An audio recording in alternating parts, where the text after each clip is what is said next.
Hola, bienvenidos. El líder político de la organización terrorista Hamas, Ismail Haniyeh, ha sido abatido en Irán, donde se encontraba de visita oficial para asistir a la investidura del nuevo presidente de ese país, Masoud Pezeshkian.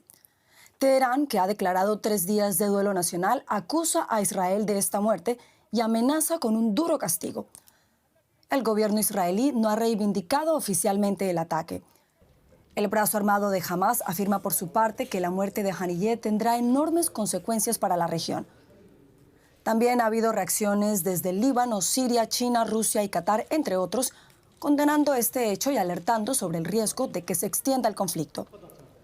Según Hamas, Ismail Haniyeh será enterrado este viernes en Doha, donde residía desde hace años. Y para ampliar informaciones sobre esta muerte del líder de Hamas, Ismail Haniyeh, nos acompaña Francisco Carrión.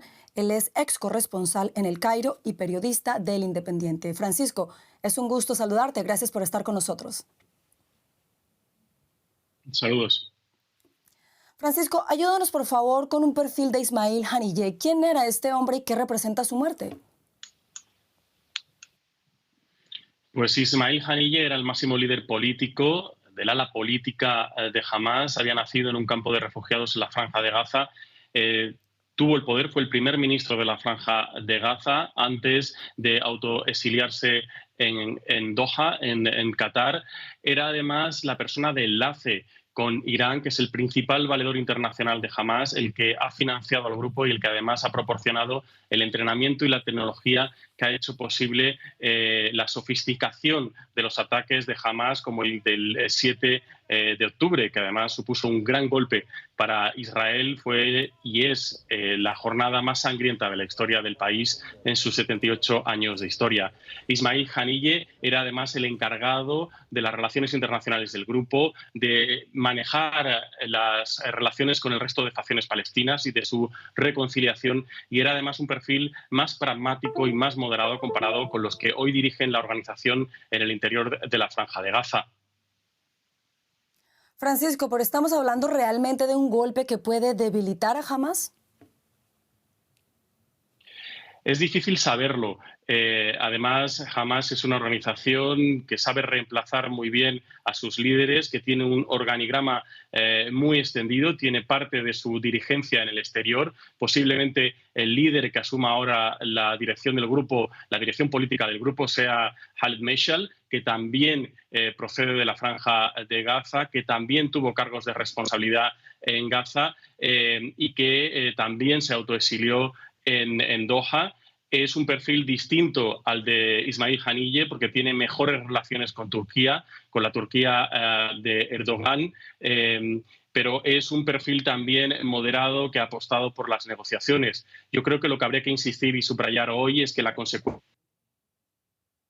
una de las mayores consecuencias que tiene este golpe, que a pesar de que es el mayor trofeo para Netanyahu desde el inicio de la guerra, de la operación militar terrestre en la Franja de Gaza, es también un golpe y una mala noticia para las familias de los rehenes, de los 115 rehenes que siguen en manos de Hamas y otros grupos palestinos en la Franja de Gaza, porque socava de manera directa, muy directa, los esfuerzos internacionales para la mediación. La última ronda se llevó a cabo en Roma el pasado fin de semana. Esa mediación que lidera Qatar y Egipto, con ayuda también de Estados Unidos, es una muy mala noticia para los tres países, para Biden porque supone alejar la perspectiva de un acuerdo que ponga fin a la guerra, al menos de manera temporal, y libere a los rehenes, y también para Egipto y Qatar, que han mostrado su frustración en público porque, como decía el primer ministro qatarí, no se puede negociar, no se puede tener actores serios en una negociación cuando una parte de la negociación asesina al que es el negociador de la otra parte, porque recordemos además, esa ha sido la figura,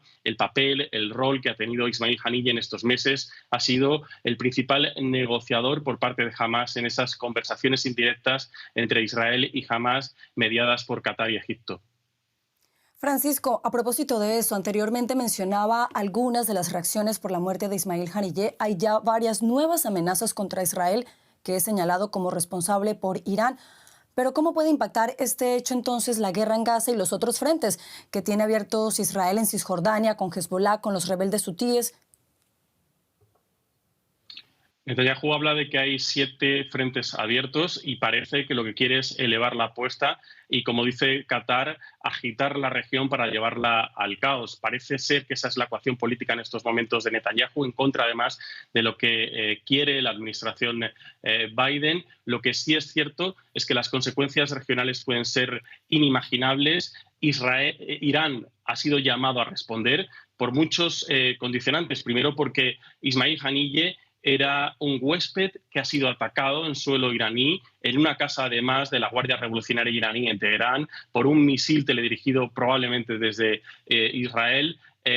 Irán tiene que responder. Lo que sí es cierto es que con su experiencia, con la experiencia previa que nos dejan estos casi 10 meses de guerra, Irán probablemente tenga una respuesta calculada dentro de una serie de márgenes, porque no le interesa una guerra abierta regional, porque le interesa mantener esa guerra en zonas grises que ha marcado las hostilidades entre Irán históricas y Israel en estas últimas décadas. Pero sí es cierto que puede responder a través de una serie de actores regionales que tiene Hezbollah, que debe además responder por lo que sucedió ayer en Beirut, ese ataque que mató a un alto comandante de la milicia chií-libanesa, y también los hutíes. Recordemos además que los hutíes hicieron una demostración de fuerza hace 2 semanas golpeando el centro de Tel Aviv con un dron que perfeccionaron sus ingenieros y que pudo además sobrevolar un espacio y una distancia de 2.600 kilómetros. Un dron de fabricación iraní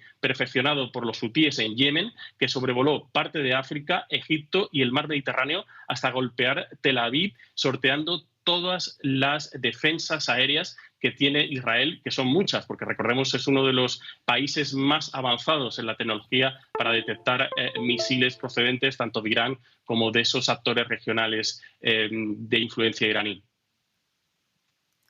Así es, Francisco. La semana pasada Hamas, Fatah y otras facciones palestinas, recordemos, firmaron en China un acuerdo político de unidad nacional temporal. ¿Cómo puede afectar la muerte de Ismail Haniyeh este pacto? Si lo afecta de alguna manera, por supuesto.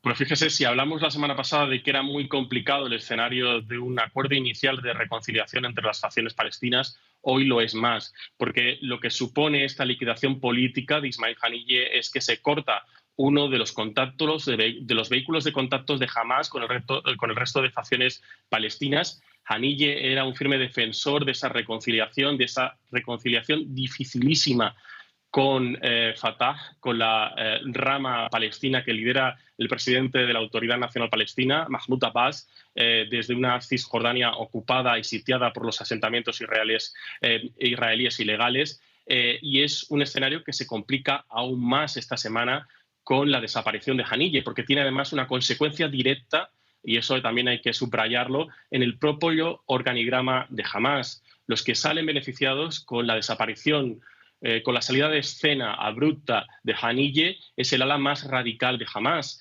que es la que pergeñó los ataques del 7 de octubre y la que maneja la resistencia y la respuesta militar al ejército israelí desde el interior de la Franja de Gaza. Y son sobre todo 2 personas. Yehia Sinwar, el escurridizo líder político de Hamas en la Franja de Gaza, que estaría oculto en esa vasta red de túneles que sigue teniendo Hamas y que ha dado durante los últimos años bajo la Franja de Gaza. Y el segundo sería Mohamed Deif, que es el comandante de la rama militar, el principal líder de la rama militar de Hamas, la brigada Al-Qassam, que Israel dice haber matado, aunque no confirma con absoluta probabilidad, hace 2 semanas en un ataque israelí en la Franja de Gaza que mató, eso sí, a alrededor de 90 palestinos que estaban alrededor.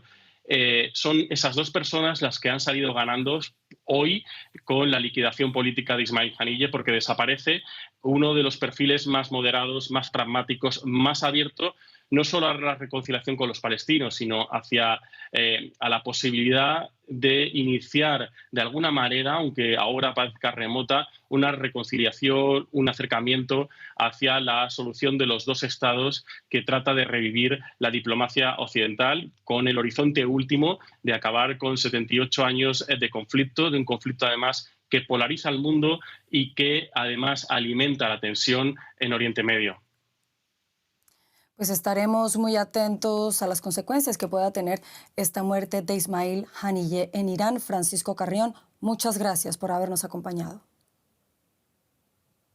Un saludo.